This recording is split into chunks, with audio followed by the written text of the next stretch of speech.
이 다니엘은, 자 보세요, 9장에 보면 서책, 성경책입니다. 성경책을 부지런히 읽어서 그 연수도 깨달은 사람이거든요. 그러니까 성경책을 이 바쁜 와중에도 부지런히 성경을 읽은 사람이라고 할 수가 있습니다. 성경을 부지런히 읽었을 뿐만 아니라 모두 잘했냐면 이 기도를 굉장히 열심히 하루에 3번씩 한 사람이잖아요. 이 사람은 늘 하나님께 마음이 있는 사람이잖아요. 자 보십시오. 말씀과 기도에 힘쓰는 사람, 평소에 말씀과 기도에 힘써 보십시오. 그러면요, 세상이 모르는 담력이 생겨요. IMF가 생기고, 그리고 회사가 망하게 되고, 지금 군대에 끌려가게 생겼는데, 연구소에 있는 한 사람이 IMF 그 우리 2층에 사람들이 쫙 있었는데, 한 사람씩 다 잘렸어요. 이게 확 잘리면은 좀 무서움이 들어갈 텐데, 한 사람씩 잘라 옥죄어 오는데, 야, 이거 무섭대. 무섭더라고. 무서운데, 하나도 안 무서워, 나는. 희한해요. IMF 때 일이 없으니까 사무실에서 한 일은 말씀과 기도에 힘쓰는 일 뿐이었어요. 진짜로. 일을 안 시키니까. 그러니까 이상하게요, 뭔가 하나님의 뜻이 있고 이게 인도하실 거라는 거 확신이 생겼어요. 결국 나만 남았어요. 2층에 17명이 있었는데 저만 남았거든요. 제가 뭘 잘해서 능력이 있어서 그런 게 아닙니다. 그런데 이상하게 말씀과 기도 속에서 평강이 있다는 게 놀라웠습니다. 이렇게 세상이 혼란하고, 이렇게 회사가 혼란하고 진짜 불안한 상태에 있는데 말씀과 기도에 힘쓰니까 하나님께서 뭔가 지켜주실 거라는 게 이게 틀림없어요. 특별히 다니엘은 말씀을 보니까 자기가 황당이 될 게 분명해요. 이거 살아남는 거예요. 그리고 이스라엘 도울 자로 세운 거예요. 그리고 기도하는데 늘 기도에 힘쓰니까 하나님이 멀리 계신 게 아닙니다. 가까이 계신 거예요. 늘 자기를 인도하신다는 것을 잘 알았어요. 여러분, 이겁니다. 이게 발등에 불 떨어지는 스타일이 있거든요. 평소엔 성경책도 안 읽고 기도도 안 하고 하나님하고 늘 친하다가 막상 일 당했어요. 무슨 일을 당하면 좋을까? 사고 났다든지 잘렸다든지 뭐 등등 여러 가지 심정상의 문제가 생깁니다. 그제서야 어떻게 해요? 주여, 죄송합니다, 주여, 뭐 이런 경우가 있거든요. 그럼요, 자 보세요. 갑자기 나하고 별로 친하지도 않은데 갑자기 일 생겼다고 와가지고 좀 돈 좀 꺼달라면 좀 친하게 되겠습니까? 왠지 멀리하고 싶습니까? 왠지 멀리하고 싶잖아요. 우리들도 하나님 앞에 그런 모습일 수 있어요. 맨날 문제만 생기면 해달래. 발등에 불 떨어지는 스타일. 언제 꼭 그 돈 맡겨놓은 사람처럼 빨리빨리 지금 주라고 하는 것처럼 이런 경우가 있거든요.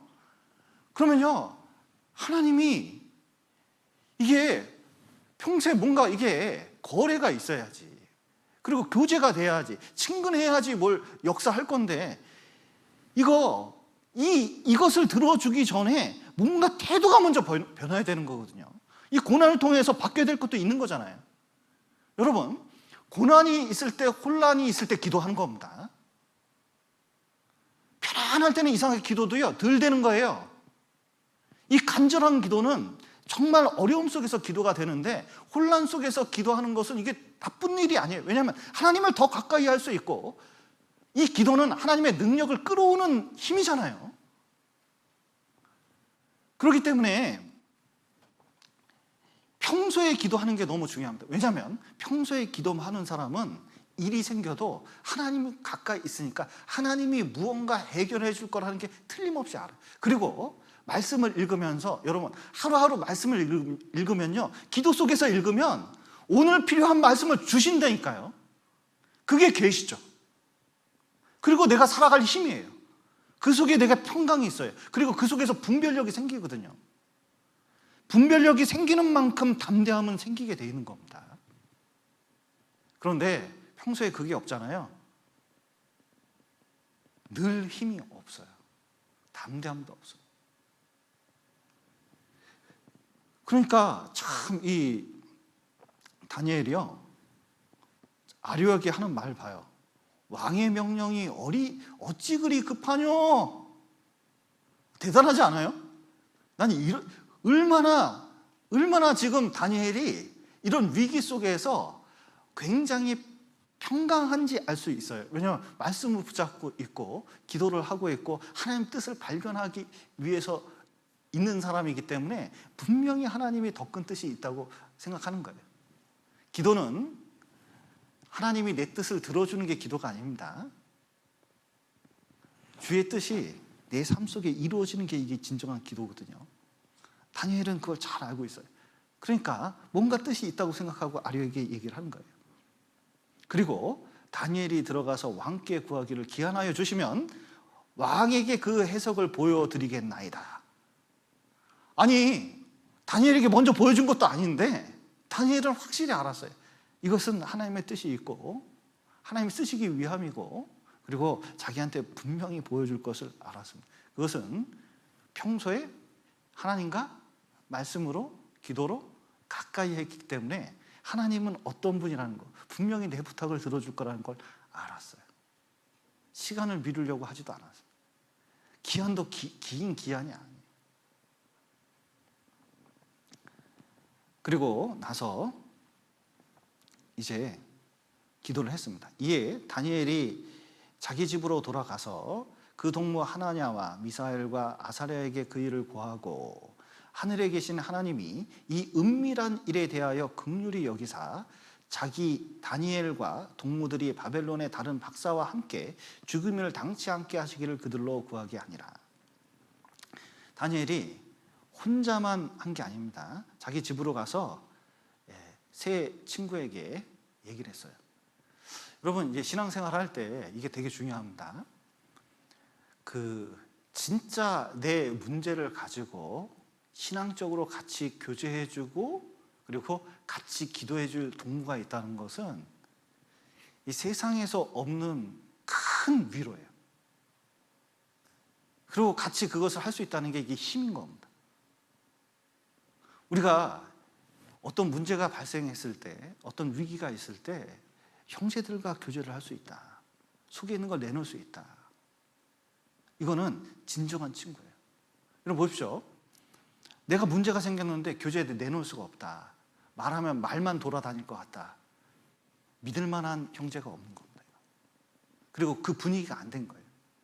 여러분, 우리 청년 때 진짜 필요한 것은 내가 무슨 얘기를 했을 때 그걸 받아주고 같이 기도해주고 위로해주고 그리고 힘을 더해서 같이 이렇게 힘써줄 그런 형제 자매만 있다면요, 이 세상에 무서울 게 없어요. 협력해서 기도하는 건 반드시 능력이 있거든요. 왜냐하면 하나님께서는 개인에게도 그 뜻이 있지만 이 교회 그리고 형제 자매들을 통해서 한꺼번에 통하는 것을, 이걸 연합하는 것을 너무너무 좋아하셔요.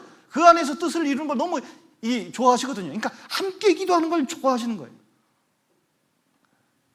특별히 기도의 응답이 있으려면 여기 하늘에 계신 하나님 그랬거든요.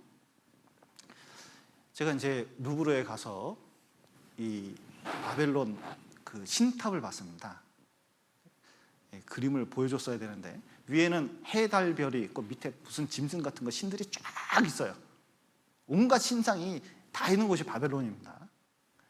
그런데 하늘에 계신 하나님이라고 그런 것은 그런 건 상정도 안 될 뿐만 아니라 더 뛰어넘는 그 하나님이 계시다는 걸 안 거예요. 그리고 그 하나님께 기도하면서 이제 기도할 때 우리를 긍휼히 당연히 알 걸 알려달라는 게 아니라 불쌍히 여기달라. 기도의 응답 자체가 은혜라는 걸 안 거예요. 여러분, 기도할 때 말씀이 있는 것보다 기도가 어려운 게 왜 그렇죠? 나 자신을 굴복시키는 게 이게 어렵거든요. 나 자신을 굴복시키는 건 이게 겸손이거든요. 완전히 아래에 있고 그리고 하나님은 위에 있고 자비를 베푸시는 것이 이게 얼마나 큰 은혜인지 아는 사람, 그것이 정말 이 세상 살아가는데 꼭 필요하다는 걸 아는 사람이 무릎 꿇는 거잖아요. 그래서 이 일에 대해서 긍휼히 여겨달라고, 불쌍히 여겨달라고, 그리고 은혜를 베풀어 달라고 기도를 한 겁니다. 그리고 자기들뿐만 아니라, 유대인들뿐만 아니라 바벨론의 다른 사람들도 죽임을 당치 않게. 우리는 그런 생각 아니야. 저것들은 싹 다 그냥 그런 게 아니라 모두가 잘 돼야 나도 잘 된다는 의식이 있는 거예요. 공동체의 의식이 있는 겁니다. 여러분, 우리 이방인들에게 축복을 해야 되겠습니까? 저주를 퍼부어야겠습니까? 구원도 받지 않은 사람들에게 저주를 퍼부어야겠습니까? 축복을 해야겠습니까? 웬만하면 축복해 주셔요.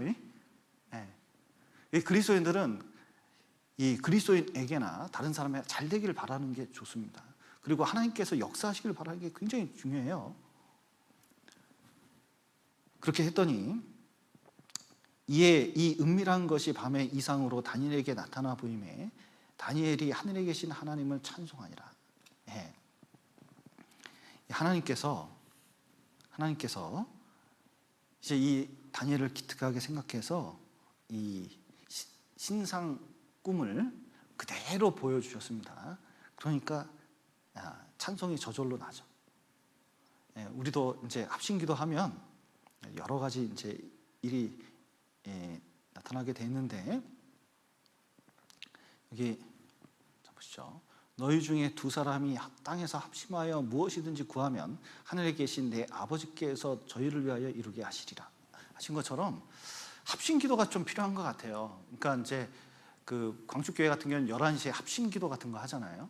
시간을 정해놓고 딱 하는 기도. 이게 다니엘이 그런 식으로 기도했으니까 사실은 그게 역사하는 힘이 많습니다. 그리고 다니엘의 이제 찬양하는 것은 여기 지혜와 권능이 그에게 있음이로다 했는데, 여러분, 이 세상을 이기는 힘, 이 세상을 이기는 지혜와 권능, 이 분별력, 그것은 사람에게 있는 게 아니에요. 그것은 하나님에게 있는 겁니다. 그런데 그것을 기도하는 사람에게 주셔요. 그리고 이것이 그에게서 왔다는 것을 알게 되면 진짜 하나님께 찬송할 수밖에 없습니다. 삶 가운데서 주님이 역사했을 때 이 세상에서 맛볼 수 없는 그 기쁨이라는 게 있거든요. 나를 통해서 누군가 구원을 받고, 또 말씀이 깨달아지고, 또 기도가 응답이 있고, 그런 삶이 얼마나 인생 가운데서 드라마틱하고 기쁜 삶인지 몰라요. 그리고 찬송이 저절로 나게 돼 있습니다. 그런데 말씀이 깨달아지지 않고, 기도의 응답도 없고, 전도도 안 되고, 그냥 마냥 고아처럼 이 세상을 산다면요, 찬양하기 뿐이 할 뿐은 없어요. 이게 기쁨이 생길 수가 없어요. 찬양이 저절로 날 수가 없습니다. 여러분, 우리 마음속에서 진정한 찬양과 진정한 그 기쁨이 있으려면 말씀과 기도 가운데서 주님이 내 삶 가운데 역사하지 않으면 이것이 불가능하다는 것을 좀 알 필요가 있어요. 그리고 하나님이 그것을 통해서 꿈을 보여주시면서 그는 때와 기한을 변화하시며 왕들을 폐하시고 왕들을 세우시며 지혜자에게 지혜를 주시고 지식자에게 총명을 주시는도다. 여기 보시면 계절이 변하듯이 이 세상은 권력자들은 다 변한다는 것을 깨닫게 됐습니다. 여러분, 예를 들어서 옛날 왕이 있는데 왕 찾아가서 바뀌겠는데요? 딴 왕이 생기겠는데, 그러면 위험합니까? 찬송이 저절로 나옵니까? 그런 계시를 받아서 가장 강력한 김정은 같은 사람한테 가서 그 얘기를 해야 돼요. 좀 있으면 너 한 40에 죽었는데? 막 이런 식으로 얘기를 해야 돼요. 그러면 얘기하고 싶습니까? 웬만하면 안 하고 싶습니까? 안 하고 싶은데 놀랍게도 다니엘은 이에 대해서 찬송을 했습니다. 왜냐하면 세상은 이렇게 변하는데, 보십시오. 쭉 이제 다음 시간에 나라별로 변하는 사건에 대해서 쫙 이제 배울 건데, 놀라운 것은 그 속에서 안 변하는 거 하나 있어요. 뭐 안 변하는지 아세요? 다니엘. 사실은 이 바벨론을 이스라엘 정신 차리게 하려고 예레미야 보면 방망이로 사용했거든요. 그냥 사용할 뿐인 거예요. 그런데 그리고 순식간에 변해요. 알렉산더 보십시오. 인도까지 쳐들어가가지고 그 넓은 세계를 정복을 했습니다. 근데 알렉산더가 몇 살에 죽었어요? 33살인가? 모기 하나 물려가지고 죽였잖아요. 그리고 갑자기 나라가 찢어져요? 갑자기 어떻게 될지 몰라요. 나라라는 게 그래. 세상에서 강력한 왕도 그래요. 그런데 놀라운 것은 말씀과 기도에 힘쓰는 다니엘. 바벨론 있을 때 정승을 했는데, 총리를 했는데, 세상에 그 다음 페르시아가 생겼는데 또 정승을 해요. 그런 것은 세상에 없거든요. 보통은 다 죽여버리잖아요. 그런데 다니엘이 늙어 죽을 때까지, 그렇게 오래 살 때까지 다니엘의 위치는 한 번도 변한 적이 없습니다. 누가 그렇게 만들 수 있을까요? 하나님만 그렇게 만드시는 거예요. 이 세상이 요동칩니다. 저도 구원받고 지금까지 이 세상이 얼마나 요동치는지 몰라요. 상상할 수 없을 정도로 확확 바뀝니다. 근데 그 속에서 내 주변에도 그런 일들이 많이 생길 거예요. 여러분 청년 때이기 때문에 여러분이 성인이 돼서 가정을 가지고 애를 낳고 어떻게 될 때까지 얼마나 급속도로 많은 일이 빠르게 생기는지 몰라요. 그런데 그 속에서 이제 나를 지키고 가정을 지키고 신앙을 지키고 하는 것은 딴 거 없습니다. 말씀과 기도로, 그리고 하나님께 딱 달라붙는 거거든요. 아무리 종이가 약하더라도 벽에 붙어 있으면 강하잖아요. 우리는 이 세상은 멸망할 수밖에 없는 세상에 지금 살고 있습니다. 주님 가까이 오고 있거든요. 특히 이 코로나 시국에 진짜 필요한 건 무엇이냐? 진짜 말씀과 기도에 힘쓰는 겁니다. 그리고 준비된 사람이 되는 거예요. 그럼 분명히 하나님이 기회를 주시거든요. 그런데 이 속에서 해태한 사람이 되잖아요. 게으른 사람이 되잖아요. 분명히 위기가 오는데 그 위기에서 뭔가 세상 흐름대로 멸망할 수밖에 없는 길로 갈 수도 있어요. 우리는 이 시대에 정말 정신을 차리고 살아야 됩니다. 그리고 신앙을 굳게 잡고 하나님께 기도로서 더 가까이 가고 하나님의 능력을 받고 하나님의 분별력을 받으면서 이 세상을 살아갔으면 좋겠습니다.